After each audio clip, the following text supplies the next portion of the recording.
Tafsir Al-Azhar Quran Surat An-Nisa ayat 101 bagian kedua.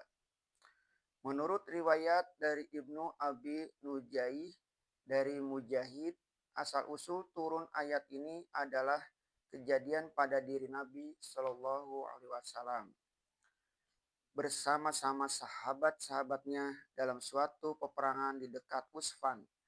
Kononnya kaum musyrikin masih jauh dan sedang berhenti. Dalam masa terluang itu Rasulullah dan sahabat-sahabatnya teruslah sholat zuhur 4 rakaat dengan cukup ruku dan cukup sujudnya. Tiba-tiba sedang mereka khusus sholat, tibalah musuh itu hendak mengepung mereka dan hendak merampas senjata-senjata mereka. Kata Mujahid, lantaran itulah ayat ini turun. Sehingga dengan demikian, menurut aliran pendapat Mujahid ini, di antara ayat 101 dan 102 adalah satu. Tetapi keterangan Mujahid itu telah dilemahkan oleh sunnah sendiri. Itu sebabnya dengan tegas ulama-ulama mengambil kesimpulan bahwasanya mengqashar sholat di waktu musafir tidaklah dapat semata-mata diambil alasannya dari ayat ini, melainkan dari perbuatan Rasulullah Shallallahu Alaihi Wasallam sendiri dan perbuatan sahabat-sahabat beliau sendiri. Yang menjadi perbincangan panjang lebar pula dalam kalangan ulama ialah apakah qashar sholat di waktu musafir itu sebagai suatu rukhsah, yaitu suatu kelapangan yang boleh diambil jika kita suka, atau kita sempurnakan juga 4 rakaat kalau kita mau, atau suatu kewajiban dan perintah. Ibnu Abbas menegaskan, faradallahu sholata ala lisani nabiyikum fil hadori arba'a wa fil safari rakaataini wa fil khaufi rakaatan. Allah telah memerintahkan sholat dengan lidah Nabi kamu, yaitu ketika hadir di kota 4 rakaat, di dalam musafir 2 rakaat, dan di dalam ketakutan atau perang 1 rakaat. Kemudian terdapat pula perkataan Umar bin Khattab, demikian bunyinya, sholatus safari rakaatani, wal jama'atu rakaatani, wal idu rakaatani, tamamun ghairu tasrin ala lisani Muhammadin wa qad khaba maniftaro. Salat dalam musafir 2 rakaat, salat Jumat 2 rakaat, salat hari raya Idul Fitri Idul Adha 2 rakaat. Itu adalah sempurna, bukan qashar. Begitulah menurut lidah Muhammad Shallallahu Alaihi Wasallam sendiri. Dan celakalah barang siapa yang membuat-buat aturan lain. Aisyah pun berkata, qalat Aisyah tu rodi furidotis sholatu rakaataini falamma jaro Rasulullah sallallahu alaihi wasallam illa madinati zida fi sholati hadori wa ukirat sholatu safari. Berkata Aisyah, sholat itu telah difardukan 2 rakaat 2 rakaat. Tetapi setelah Rasulullah Shallallahu Alaihi Wasallam berhijrah ke Madinah, ditambahlah pada sholat hador dan ditetapkan pada sholat dalam musafir. Sholat hador yaitu sedang menetapkan dalam negeri, tidak kemana-mana. Menurut segala keterangan dari sahabat-sahabat Rasulullah SAW yang berwenang ini, yaitu Umar, Ibnu Abbas, dan Aisyah, jika di dalam perjalanan kita mengerjakan sholat semestinya 4 rakaat menjadi 2 rakaat, bukanlah karena dikosorkan, melainkan memang sudah seyogianya sholat dalam perjalanan mesti 2 rakaat. Malahan Aisyah menegaskan bahwa asal mula sholat fardu itu semuanya 2 rakaat. Setelah pindah ke Madinah, barulah untuk sholat orang yang telah menetap itu ditambah sholat pada waktu zuhur, asar, dan isya menjadi 4 rakaat.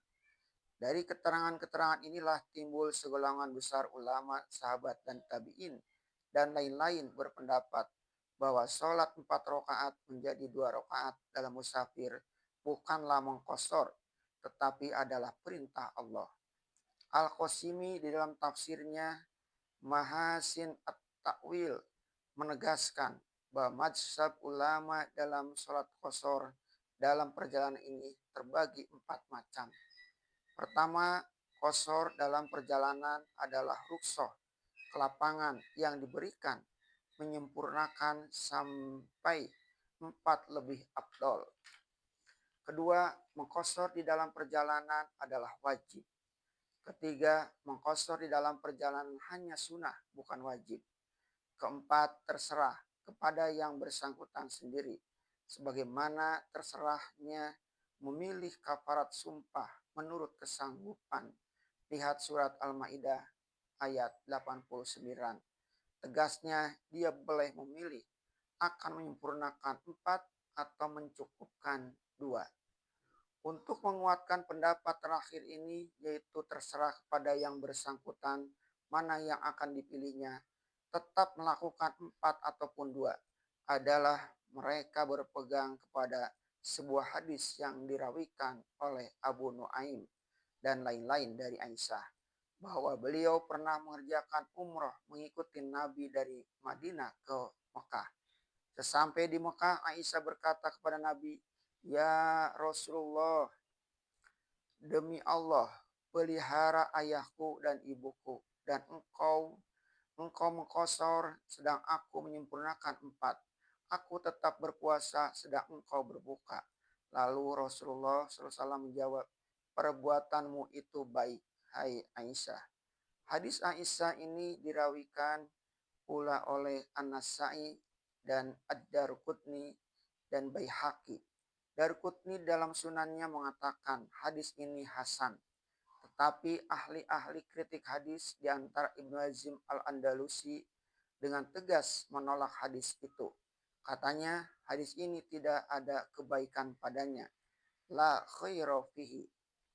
Ibnu Nahi di dalam kitabnya Al-Nadrul Munir berkata, di dalam hadis-hadis ini terdapat kata-kata yang tak dapat diterima. Sebab Nabi umroh di bulan Zulqaidah. Padahal dalam hadis ini Aisyah menyebut puasa Ramadan. Lebih tegas lagi adalah tolakan Ibnu Taimiyah atas hadis ini. Beliau berkata, hadis ini adalah satu kebohongan terhadap Aisyah. Tidaklah masuk akal Aisyah ibu orang-orang beriman mengerjakan suatu ibadah melainkan daripada ibadah Nabi dan ibadah sekalian sahabat-sahabat beliau, sehingga dia akan bersolat melayani solat mereka.